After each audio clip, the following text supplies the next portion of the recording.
ரவியின் கைகளில் இருந்த அந்த கடிதம் அவனை அடித்தளத்திற்கே இழுத்துச் சென்றது. மாளிகையின் கீழே ஒரு இருண்ட படிக்கட்டு பாதை. தூசி சிலந்திப்பட்டு குளிர்காற்றுக்கு எல்லாமே பழைய கல்லறையைப் போல. ஒவ்வொரு அடியிலும் சுவர்களில் பழைய சின்னங்கள் தெரிந்தன. அவற்றில் ஒன்றில் ஒரு எழுத்து தெளிவாக இருந்தது, சி. ரவி மெதுவாக கதவை திறந்தான்.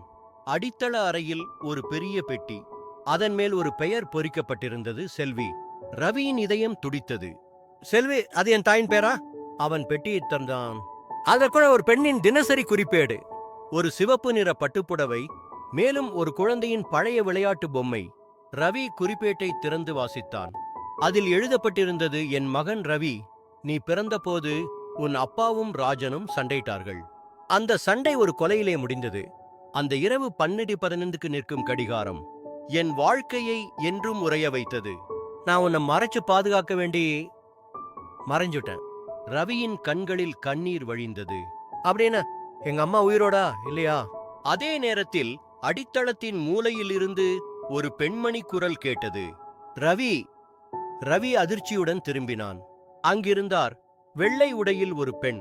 அவளது முகம் பழைய புகைப்படத்தில் இருந்த அதே பெண்.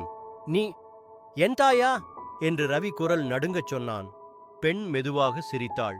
ஆம் ரவி, நான் தான் உன் தாய். நானா? அவள் குரல் திடீரென்று குளிர்ந்தது. நான் உயிரோடு இல்ல.